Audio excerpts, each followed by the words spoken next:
All right, this is our second attempt. We just did a little intro with Helen about her background. You can catch us on the replay because I'll make sure I put both those links in. LinkedIn isn't being our friend today, so let's hope we are live on LinkedIn this time. So if you're watching us and you're back, you are awesome. You We appreciate you being here. So, all right, this stuff will always happen, right, Helen? It's one of those things that's just a fact of life. When it comes to doing anything with tech, once in a while, tech will be difficult. Speaking of difficult, Yes, go on. what do we do, Helen? We need your help. What do we do when team members are difficult? Help us understand, Yeah, where does this start and how does it begin, and how do we not lose our shizzle when yeah. the shizzle hits the fan? Like, help us. Right, yeah. So there's a situation in your team. Now, the thing about that situation is it's not happened once. It's actually happened several times, probably many times, like little paper cuts. And actually, what we're going to do is look at you as the person receiving, that odd behavior. Because what we've done is we've decided not to do anything about it at that moment, the first time it happens, because we're like, oh, the person's having a tough day, or I'm just not going to go there. I've had this problem before with other people. I'm just going to rise above it. So we have this story in our heads about, we're just going to let that go and not address it. It must be a one-off. And unconsciously, unfortunately, what you're doing is you're actually endorsing that behavior in the other person, because they don't know. So it's like they can do more of it. So over time, and then as we keep sort of marking it up in our own consciousness that they've done it again, they've done it again. Oh, goodness. And we start getting a bit more frustrated, and perhaps we start talking to other people about it, and then we get this confirmation, yeah, God, I've noticed that too. Have you noticed the way he does that in meetings? And so you get this confirmation that actually you're right. And then one day he says one thing and you explode. Yeah. All right. It was the straw that broke the camel's back, and you just go for it.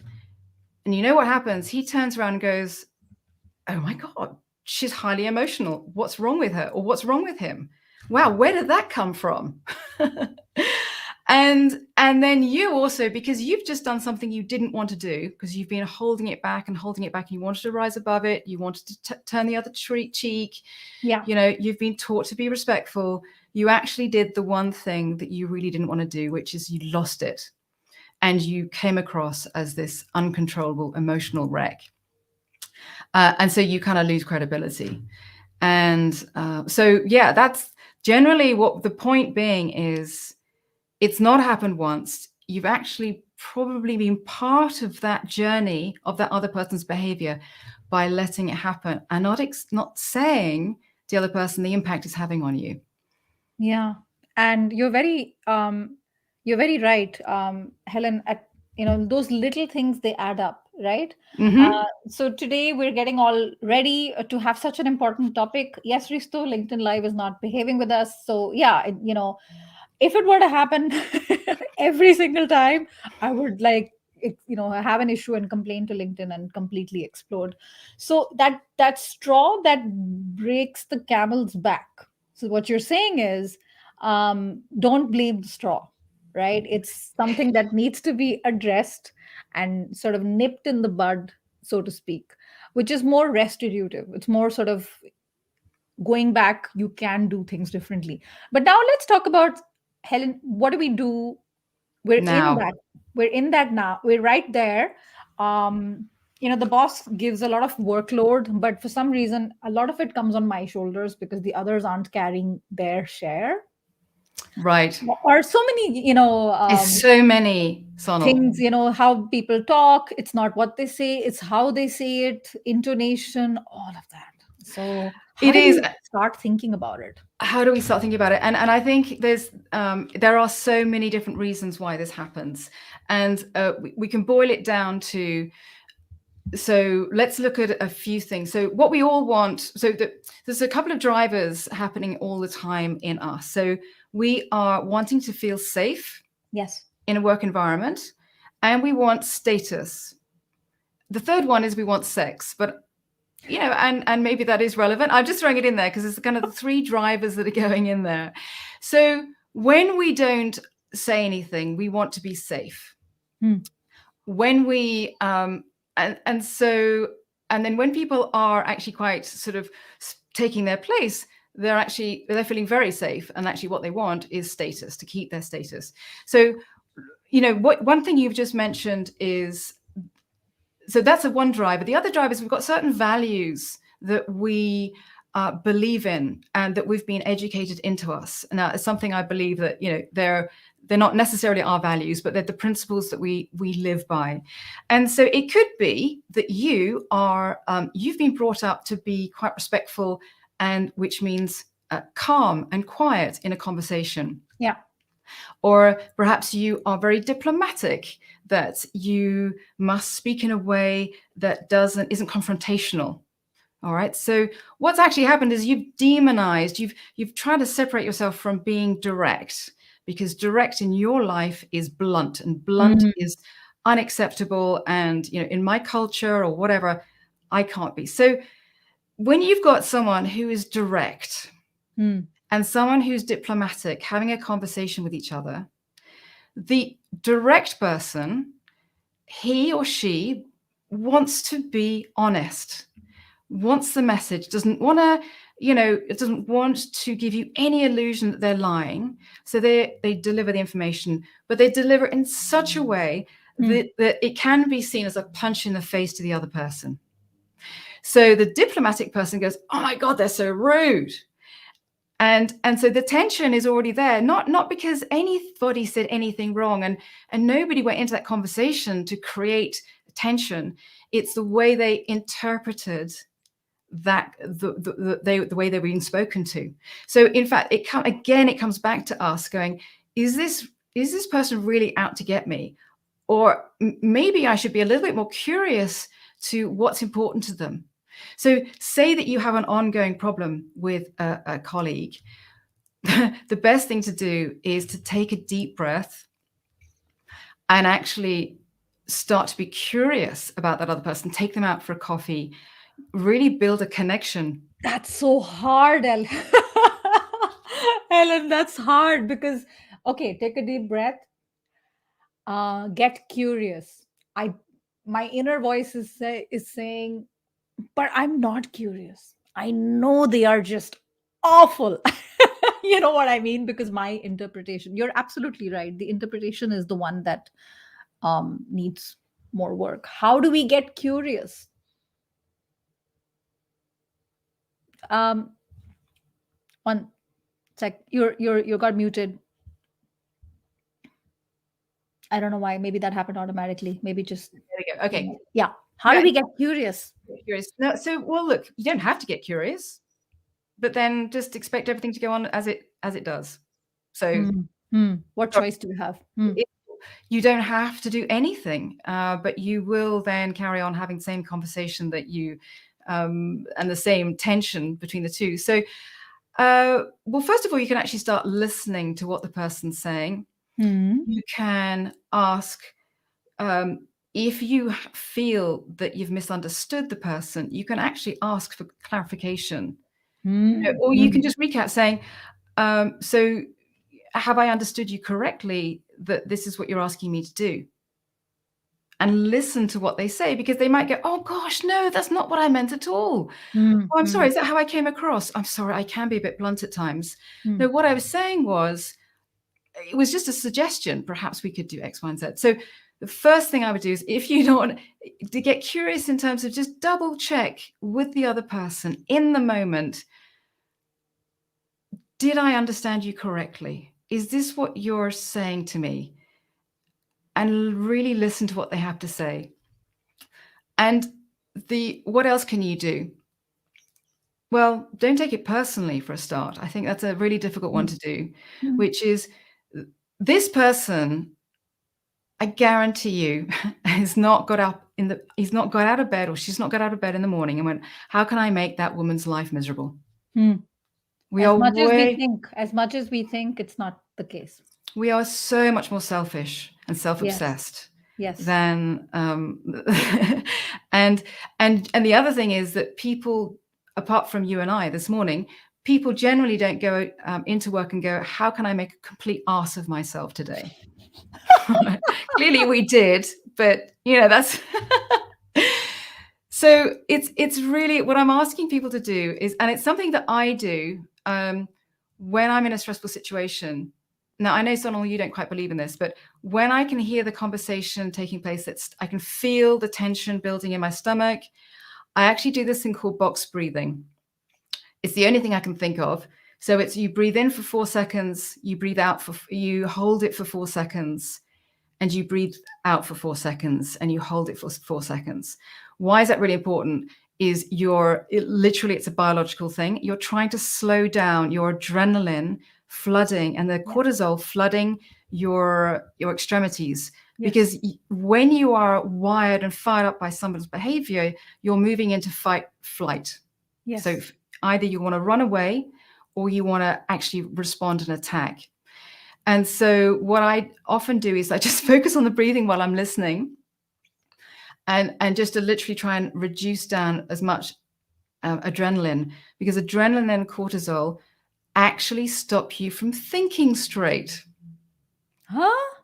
Yeah. Because they want you to move into action. So Yeah. do you remember the time when you go, I've done this, by the way, in a meeting, so angry with everybody, slammed my laptop, Yeah. walked out and slammed Yeah. the door, and I go, oh my God, Oh my gosh. Can you that's so embarrassing. I'd love to hear from our audience members as well, guys. Have you done this? Because I think we've all been there. Slammed the laptop shut, stormed out of the room. Maybe some words have been exchanged. And then you feel, because in that moment your cheeks are Yep. pink and breathing is very heavy and adrenaline, and you think they can hear your heartbeat because it's drumming like a drum. And then, Or the email. Have you sent that email? oh, that is worse because that's open to interpretation. Like whatever is written there, we don't know how it was received. Right. Right? And you probably, if your adrenaline was running because this person came into your inbox, oh, not him again, or not her again, you didn't read it straight because you didn't have the thinking brain on Yes. full alert. You misinterpret, you respond, you read it 5 minutes later, and you go, oh Oh no. my And you God. just feel the blood draining out of your face. Done it too. Amazing. That is so true. And Iris is saying, yeah, I also get up and slam the door. And I think that breath work is very underrated, because, when we take the time to send that lovely excess oxygen into Yep. our organs, the organs are also like chilling out a little bit, and the adrenaline's like, but I want to get out, I like, want to get out. I out, want to get out. out. And you're like, shoving it back in, but shoving it with love and, gentle care. It's the opposite of Yep. cortisol, right? It is. So, So it's basically because the cortisol is triggering your. Some people say it's not true. It's one part of your brain, let's say, that is your. It's super fast and it's moving you into action. All right. It's all about preservation, staying alive in that moment, and that part of the brain can't distinguish between a physical threat, an emotional threat, a psychological threat. Anything that deems it potentially unsafe, you're going to be thrown out of the tribe. You need to get yourself out of that situation or fix it as fast as possible. So you really want to be breathing, because that just encourages more of the thinking chemicals to come in to make sure you don't do something silly. Then you're going to have to apologize for, which is really difficult. which is very difficult. No, you're very right. So, fantastic. So, for all of you who are joining us now, we seem to have problems with LinkedIn Live. We tried twice, we're not able to stream over there. So, thank you for bearing with us and joining us on right here on YouTube. Hi, Varsha. Hi, Yvonne. Thank you. We talked about making ass of ourselves. I think, I don't know, Helen, if you feel, but this is also very interestingly related to the topic. After one reaches a certain age, the whole how are people going to think of me kind of slightly disappears. More Yes, it does. I think, and that comes with confidence. And I do a lot of work with people in the late 20s to late 30s, maybe mid 30s, around that particularly. And they're so worried, particularly millennials, so worried about how they're being perceived by other people. And it spent a huge amount of time overthinking. And so, yes. And so being in my 50s now, it's true that while I don't want to go around irritating lots of people, I do now make decisions that are for the global, for the bigger picture, and not for you know the little things. Yeah. Yeah, those little things which don't bog us down so much. But what, no, but this is not how I'm not going to come across as polished or this or that. That I think is a lot less in our 20s and 30s, where we do care more about that. But it's interesting how in our 40s and 50s it's like, oh yeah, That's whatever right. we tried. That's right. And I think, because my background being having dyslexia and not knowing, not understanding and failing. So I would really keep quiet for a long time. And then I realized in my 30s that I had questions that other people had, but they weren't willing to ask them. So I think I was willing Mm, to be the stupid person in the room mm. because I had always been stupid. So, hey, why change a habit of a lifetime?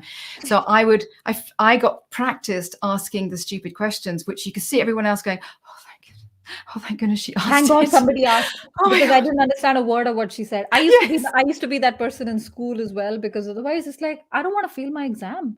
Like if nobody Right. asks that, I don't know how the professor maths reached from A to C, but the B is missing. Mm. So no, totally hear you. So, Yes, go ahead. Sorry, yeah, just one if you sec. just I see a couple of questions where the topic is a little bit unrelated. So we're going to focus, Raghuvendra and Vipin. We're talking today about team dynamics. If you want to talk to us about that, bring those questions here. Your questions which are related to what you're sharing, we'll address those next week. Sorry, Helen, you were That's saying. okay. So just to recap, so we're talking about team Yes. dynamics and team tension. So first of all, it's not just a one-off. You've generally counted up, all right, and you've exploded. Yes. And I'm suggesting to look at yourself first to say, what is it about, what am I holding this person? Am I holding this person to some standard or some of my values or what's important to me? And to actually suddenly go, well, can I just postpone my judgment of this person and actually better understand them? Maybe get clarity on what they're saying to me. So just ask that question. The other thing to think about is when someone's talking to you and you can see that they're really angry or really tense, a beautiful thing, it's Rosenberg who wrote and developed the concept of nonviolent communication. He said, you can boil everything down, everything that everybody says down to a please Hmm. or a thank you. Thank you. So when someone's angry or frustrated, maybe think about what's that unmet need that they're begging to be met. What are they saying? Please help me. And so to take it away from you and go, wow, what is this person actually saying to me? And is there something I can help? Yeah. Is something I can do to Beautiful. help? Beautiful. Yeah, yeah. But this is particularly useful for those who are joining us a little bit later because of all our tech issues. When we started the conversation, Helen talked about when it comes to difficult team members, it's rarely one thing that happened. It's little things that boil over time. And then Yeah. it's the straw that, that's like one thing. And then you're like, explosion, and the person's like, what did I say? And they think that the trigger is the reason, but it's much deeper and longer than that. They're like, hey, come on, give me some credit here. It's not just that thing that you said, it's all those things you've been saying since lockdown began, and you're doing this, and this is not working for me anymore. So really appreciate that. This is a lovely quote that Risto, our friend Risto in Finland, is sharing with us. You wouldn't worry so much about what others think of you if you realized how seldom they do. That is so true, because we are Oh, so self-centered we so are. that We it's so just it's It sums up perfectly. I mean, we're gonna end the conversation. You're not gonna remember our silly little Christmas hats. We want to enjoy. I don't know about the others, but I really, really could use some Christmas cheer right now. So we're doing what Yes, we can. But in a team, if we had more of that type of thinking, that's right? Like right. Barsha says, the mindset changes over the years, and the eagle eye view helps you to see the bigger picture. If we had more of that bigger picture, Right. it just, even in politics, right? Particularly in government, it would be such a different world. Yeah, and I think that's a really great quote. And Yeah. something that particularly attention is that helicopter out of the you know you said this to me and you did this and he said and she said. If the idea is to kind of elevate out and really try and understand what's the bigger what's important about this conversation, or what are the unmet needs, Mm. what is this person actually really screaming for. And it could be so it's really to get away from the he said she said content, elevate up to what is this person really asking for. Is it time? Is it equality? Is it respect? Is it understanding? Is it to be heard? And so it's there's no point trying to have a conversation about, but you did this, and Yeah. it's yeah, so it's to really help them get out of that nitty gritty. Yeah. No, that's really true. And Noel says when things are not working out, it's usually lack of management. I mean, uh, Okay. Okay, let's so talk that's about an this. yeah. Okay, so yeah, we have there's a point where you have a team, Mm. and you have maybe one or two people who are they have a different way of communicating to each other. I mentioned one earlier, which is somebody who's direct and somebody who's diplomatic. Yeah. It could be somebody also who is quite good at getting what they want, whereas somebody else is too helpful, and so they end up giving too much, and then that's route to burnout. But when there's a whole team is a disaster, well, yeah, then we really need to start looking at management. But the idea, when you've got a couple of people not working out, the leader probably knows, and there is a point where he or she has to stand back and say, listen, you guys are adults, let me see if you two can work it out, or perhaps I can give you a few things to help actually soften the tension. But if it gets to the point that there's an all-out fight, then yes, absolutely, we need to look at leadership. And it could be because their style is laissez-faire, or it could be because they're not building trust with the team. So that person needs coaching. They Yeah. need training, Yeah. because they can't carry on doing the same thing. They clearly are lacking skills to make a change. Could somebody within the team help? Yeah. They could, because each one of you, if you are looking to have a career as a leader, this is an opportunity to do self leadership Yes. and actually be an example. And there you could potentially get coaching yourself to actually better manage the team and how to manage the manager, and potentially hopefully get that manager moved on, or they get trained. But the first thing you need to do when there's a fallout in the team is somebody needs to host a conversation to get closure on the past. So that would be a conversation for completion. You Yeah. Yeah. cannot move forward powerfully with a No. team that's had tensions Yeah. unless you've got someone who is capable of managing and driving that conversation. And that conversation will take several conversations. It's a tell Process. me what it's Yeah. been like for you. Yeah. Wow, I hear that you were ignored and you were overworked, and all of these. Wow, I had no idea that happened to you, and that must have been really hard. That must have felt like you were completely alone. I really hear you. All right, so before you can do anything, you have to get completion on the past. You have to get completion on the path. That's really, really true. And Tejas brings up a really great point, right? Having that mantle of manager or leader, that is not easy. As it always looks glamorous from the outside, but it's Right. exhausting. And after a while, you want someone else to lead the team for a little while. Why a manager doesn't get a break, right? A leader. It's not like, I'm bringing in a substitute. A vacation is different, but I don't know what you think about that. You don't get time off. Okay, so my view would be a healthy team Hmm. is when a team leader, the manager, the leader, whatever you want to Hmm. call him or her, has created a situation where everybody keeps each other accountable. It shouldn't be that daddy or mummy is managing and overseeing the Hmm. team and sorting out all the problems. So ideally a Hmm. strong team is when you're all very, very clear about what you're expected of Yes. you, and you're accountable for your stuff and others hold you accountable. So when Sonal doesn't deliver when she Yes. said she was going to deliver, and that impacts me as her equal, I can have an open and candid conversation with her saying, Sonal, when you didn't deliver that document to me, it made me feel like you don't care about my Hmm. my Hmm. workload. And the impact on me was I actually had to cancel a date with my husband last night to work on that. What I'd like to do in the future is find a way to work with you where, I don't have to cancel my dates with my husband. So that's the high integrity conversation you can have with your colleague. But that comes from a good leader being able to set that in, that this is the way we talk to each other.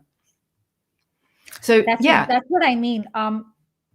Avoidance is not leadership. So it may be exhausting what you just said. I'd rather just avoid and just No, shove it under the car. of That's course. what I mean. Like, you can't take a break from that. You can't take a break from difficult decisions, difficult conversations. That's comes with the territory, right? Otherwise, then don't sign up to be a leader. Well, and that's the thing. I think a lot of people I work with have loved the idea, and they feel it's very important for them on their career, on their CV, that they Yes. have managed a team. I personally can tell you that I was a very reluctant leader. It took me a Yes. long time to commit because I didn't want the hassle of other people's lives. Yes. I've always said that work would be great if people weren't involved. Yeah, no, that's it. I mean, it is so important. Don't sign up if you want only the pretty parts Right. and not the reality of dealing with people, because that's not easy, right? And forgiving and forgetting and getting back to work, Kiran, as lovely as that sounds, is not always easy. So you can forgive if it's an interesting question if you yeah, Kieran, because you can forgive if you come with the attitude of everybody is doing the best they can with the tools and the self-awareness that they have. So yes, that person might be messing up every single day. Clearly, what can we help? How can we help them? What skills do they need? What awareness do they need in order to do a better job? But they literally didn't get out of bed and say, "How can I mess up today?" They really didn't. No. Um, I don't know anyone who's done that unless they actually really want to get fired, and that's a No, I different mean, conversation. that's a different conversation, and that's almost like a something is wrong here. Like, no, nobody in their right mind wants trouble, right? Nobody wants to attract more problems in their life. So I Um, believe with the forgive, but not to forget, it's actually having that high integrity conversation, which is this is the impact it's having on me. Do you realize your behavior is having this impact? They probably have no idea that their behavior is having any impact because, like we saw before, people are generally obsessed about themselves. Yes, no, very true. And Varsha and Naaman, you guys are very right. Most leaders have this. They encourage a whole culture of avoidance. You know Yep. what I mean? Like, the elephant in the room is Oh getting yeah. so big and gray with the giant trunk, Yes. and it's taking up so much space in the room, and Oh. still no one is calling it out. That's the thing. And it's true. I mean, some of my clients have this. They have this boss who is vague, who is pushing the responsibility on them when they need to go and have those high integrity conversations. They are avoidant. They just smudge everything. Oh, and the stress that creates. So but there are tools, and it's just a pity I don't have. I'm wondering, Sonal, whether there's a way I could do a freebie next year just to give away one of these tools that would change people's lives. Please. It's a life changer. So if Let's talk. anyone's I want to talk about that in a second, because there's a lot of questions, and I also want to help people to find how they can reach out to you. If you are not familiar with Helen, highly recommend that you start following her on LinkedIn. It's Helen Dunnett with two T's. Two And T's. also, which I nearly forgot. And also her website, Helen Dunnett with the two N's and two T's and one L.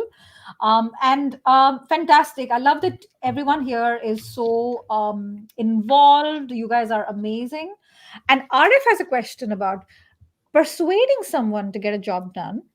Is that acceptable in a work culture? And if yes, how do we persuade someone? Like this is more a positive thing, right? Like getting them to do what you want them to do. Yes, right. Is it a coaching question? Is it where do I start with that one? I actually Mm. had this in my mind because I thought somebody would ask this one. So it's,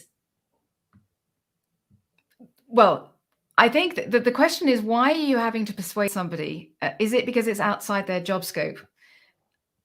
Or is it just they're actually Good not question. Good doing question. their Yeah. job?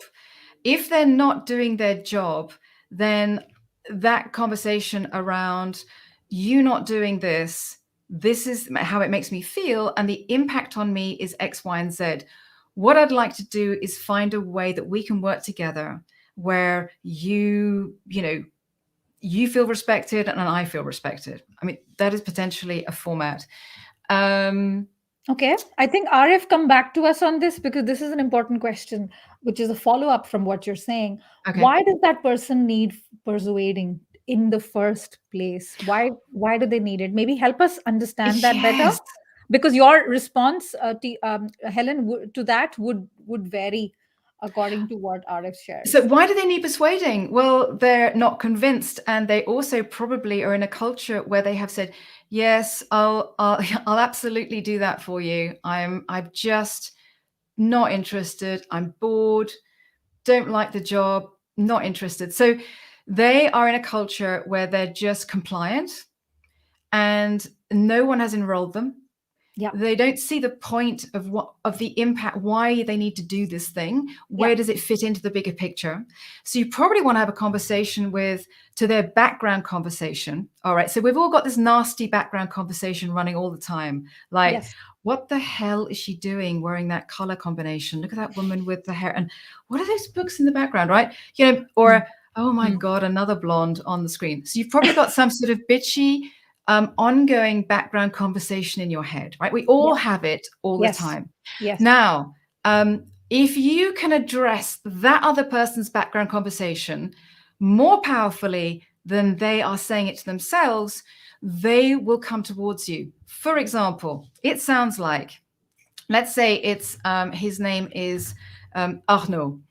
Arnaud, I can really imagine this project bores you senseless, and you're probably wondering what the hell we're doing, and you probably think I'm a complete idiot for asking you to do it. And I don't know what you're thinking, but you probably are, much more interested to work on something else, and you really wish I'd get out of your face. Exaggerate as much as you possibly can. You've got to be more extreme than what's Yes. going on. And what will happen is Arnaud will say, well, it's not exactly like that, but yeah, I mean, I really don't see the point of this project. So he's come towards you and you go, okay, Mm. wow, I hear you. And so that must be really difficult for you to be working on something that you see absolutely no point. Is there anything I can do? Or, what would need to happen for you to be inspired? Mm. What would be worth it to work on this and find out? It could be, he says, look, I've been passed over for promotions or for interesting jobs, and I don't know why. You go, okay, well, I'd be happy to help you. I'd be happy to be a coach with you, or like a colleague coach. I'm happy to have that conversation with you too. So you got to find out their unmet need. The Yes. reason why they're not doing that thing is they're bored, they don't like you, they don't like the work, and you've got to address that and say, how can I make this more enjoyable for you? What's Yes. missing? What's missing? What powerful questions, Arif? I hope you're taking notes because I'm sure this is going to help you. And Helen, clearly, you know what you're talking about. So this was truly, truly, truly wonderful. You can use it with your Um, kids as well, by the way. I do the background yeah. conversation with my kids. Oh Tom, my God. I just Me say, too. I know I'm thinking it. I know you're probably thinking this about me. And you can see a smile coming across his face because it's like, that's Where is she exactly. going? Where is she going with this? No, absolutely. I want to say hi to a couple of friends of ours. Tegan is here, and Tina says, clear is kind. Avoiding the subject, people are like, avoiding is such a bad idea. And 100% agree. Can I add to that? Yes, Just following on Tina's point of view, if so, there's this tough love idea. yes, All right. So if you respect the person enough, you will give them some you will have a conversation with them because you want them to grow and you want them to excel. If you actually don't care about them, then you won't say anything. yeah, So actually, when you're giving people feedback, and feedback is another conversation I'd love to have with you because it has to be done very, very specifically in a particular way. But if you care enough about somebody, you will be clear and really help them do a good job. But yeah, otherwise, if you don't care about them, then you just let it go, and it just gets worse and worse. and not caring is the problem for sure. If you care, then obviously you will interfere and you will do something. You will intervene. Maybe I should just Love say that that. right now. If you're going to give feedback to somebody, please ask permission to give feedback, because if you give someone advice or feedback, it is taken as veiled criticism. So Yes, I whatever think, you Helen, we need a whole. I think if session on we that one. Um, let us know in the comments. Would you like, I need a yes or a yes.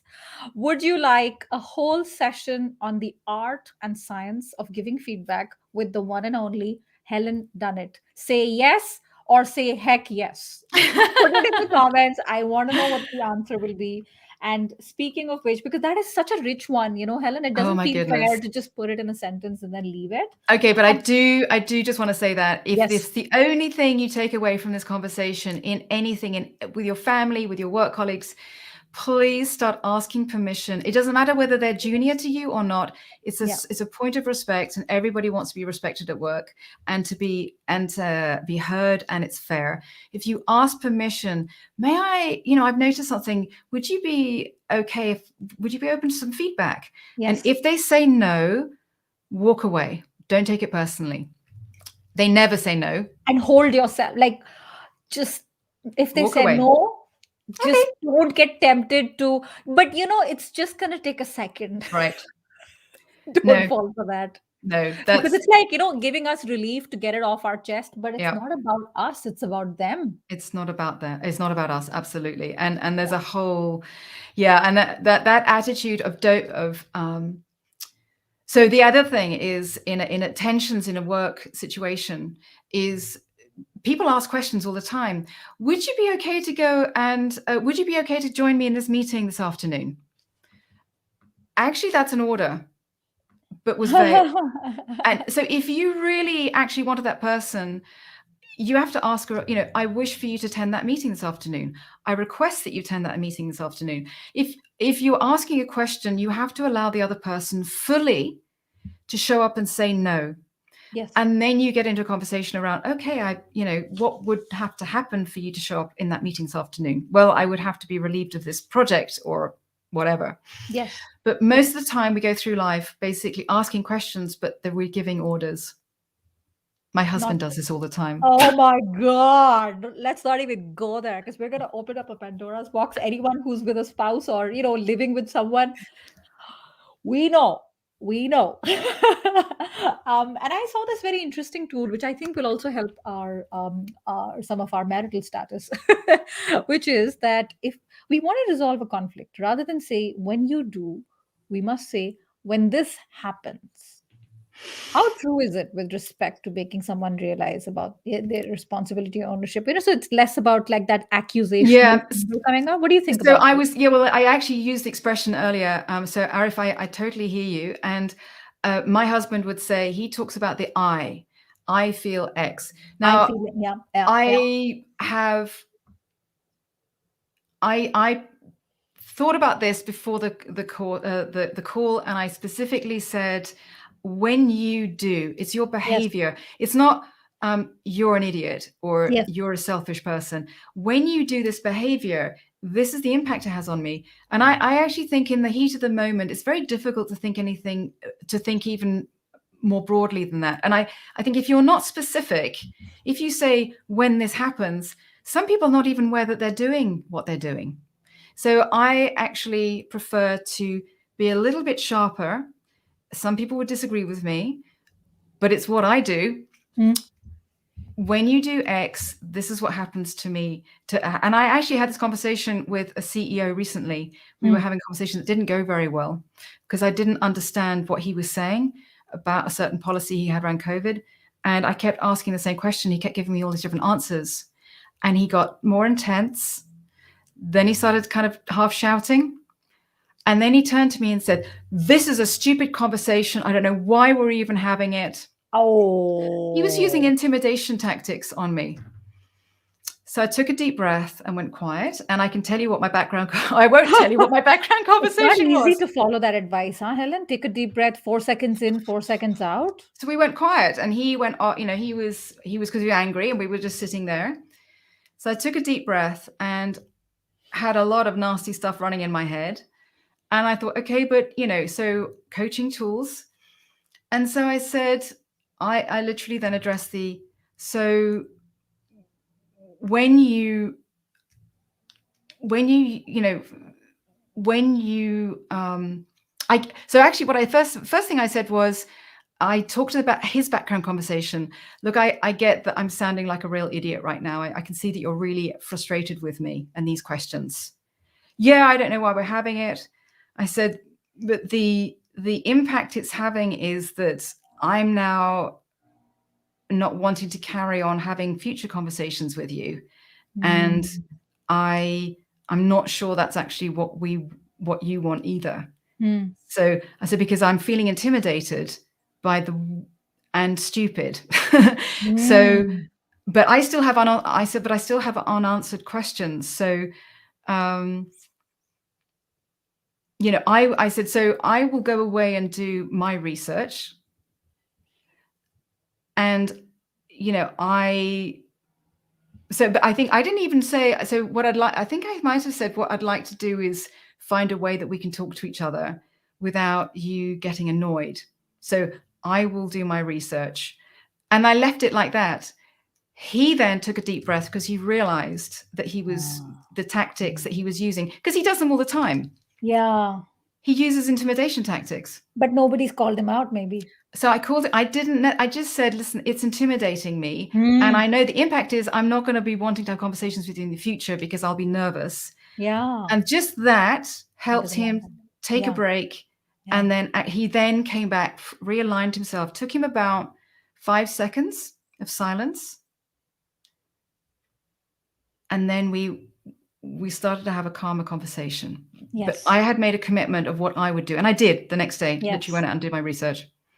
Yes. Oh my gosh, this is so powerful. This is so powerful. And that was just Okay, a couple of guys. weeks ago, by the way. So Yeah, yeah, and Helen is human. She's a coach. She's helping CEOs, but she's also a person, right? Let's not forget that.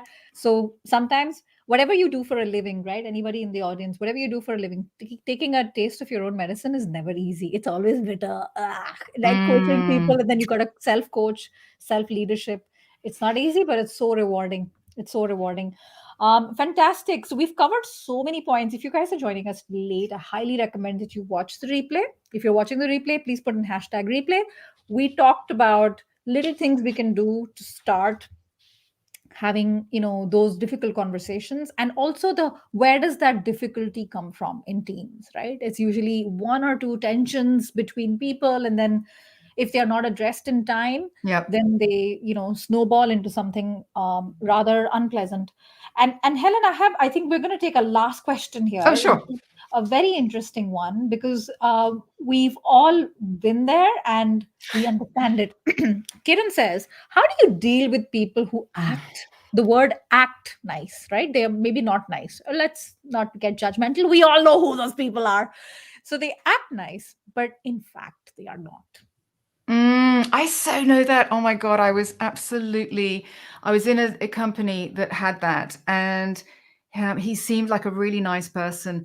He was bitching to But the charming, boss. right? So Yeah, charming. And really you're nice, like, really he's understanding. my friend. He's so sweet. So, if I knew what I knew back then, if I knew now what I knew, no, if I knew back Yeah. then what I know now, that's the way. Yes. I would have respectfully, I would have asked myself, what would respect do? Respect to myself. So if respect is a person, right? What would respect do? Respect to myself and respect to the other person. I would actually have a respectful conversation with that person and talk about what I notice. What I've noticed is that we Mm, seem to have mm, a good connection when we talk, and I've noticed, I've noticed that this is what's happening when I'm not around. mm, So you have to be factual and mm, not emotional. mm. So I've noticed that you told John that this happened about me, which actually caused this impact on me. And you just go through and you list the things. I'd like to find a way to work with you where, because this is damaging my trust, and I don't feel safe. Ah, I'd like to yeah. find a way where we could trust each other, Yes. or we could rebuild that trust, perhaps. What would you want? And I think a lot of these people do it because they think they're being smart and they're not getting caught out. And most of the time we don't address it. We go, oh God, that person's a nightmare. But I think they need to be called out, but in a really respectful, Yes. non-confrontational way, not like I think like Noel says, kill them with kindness. Yeah. I mean, yeah. it's kindness, but it's respectful, I think, more Yeah. than kind. Yeah. And more pointed, right? It's not kindness for no reason. You're not Jesus. We're not Mother Teresa. It's more like, you know, it's difficult, huh, Helen, but it's worth it. So, Kiran, I've noticed that.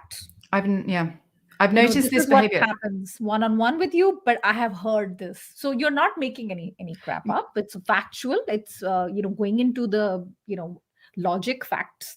This is what you've heard. It's a awkward conversation now, Helen. It's very cringe worthy, but the person is gonna feel like, oh, They created it. yeah. I mean, there's So only so yes, it much is. of It this is. So facade. it really depends what's important to you. And so, Kieran, if you are gonna, and anybody else, if you are having that conversation, I would suggest you get a piece of paper, and on one Yes. side you put facts, on the other side you put interpretation and judgment calls, and you draw a line. And every time you write, you go, yeah, but that shouldn't happen that way. That's a judgment. What was the fact? And the fact is very, very simple. He shared a document. He shared a fact. I asked him not to. Hmm. Hmm. He shouldn't have done that. That's really unfair. That's really mean. So just really separate out your judgment and what actually happened, and have a conversation about what actually happened, and don't get emotional. It's just, this is what happened. And it's not about the person, it's about their behavior. Yes. So when you shared this piece of information, or when you said this about me, this is how it made me feel, and this is the impact it had on me. And you just keep repeating that sentence until you've run out of different things to say. And then you say, I'd like to find a better way of working together. I'd like to find a way that we can work together, or that I can trust you. Or I don't know what that next Yeah. one would be, because I don't know what Yeah. you want. Yeah. No, Uh, that's but doing nothing is just not but you don't gonna don't help. do anything if it's not actually that important. You've got to fight Yeah. your battle, fight the You right gotta battle. pick your battles. No, you're very right. You gotta pick your battles. And Iris, you gotta deal with a lot. We all have to deal with a lot of this stuff at work. And in order to make things worse, in order to avoid making things worse, we think keeping quiet is the option. In fact, that makes it worse. It does. You just endorse the behavior. The person got away with it. It's like a child. If Yes. you let a child throw their stuff around and you It's don't do anything, they'll just do it again, and they'll do it again, and they get it more and more extreme. And the thing I say to a lot of my clients is, listen, I know you don't want to deal with it now, and you're looking for another job or whatever, but this is, if you are in that situation, what have you got to lose? Here's some tools that you could put in place and practice with this person if you're leaving anyway, or if not, you will always come across these people. So at some point in your life, you have to make a decision to actually do something different, which is going to feel uncomfortable. But as long as you're being respectful to yourself and Yeah. to other person, it should, you're doing the right thing. Yes, absolutely. This is such a useful conversation. Please definitely watch the replay if you're joining us late or you missed a little bit. In fact, we had our session was divided into two today because of some tech issues with LinkedIn Live. Not a problem. You're still here. You showed up. You're awesome. So definitely follow Helen on LinkedIn, and Helen has a website. And Helen, there's some interesting free exercises that you're doing on values coming up in December and January. Yes. So for anybody who's interested, it's just a free gift to you all. Something I do a lot with my clients is help them identify their true values. We are walking around with a bundle of values that our mum and dad gave us, that society has given us, that our religion has given us, but they're not really values.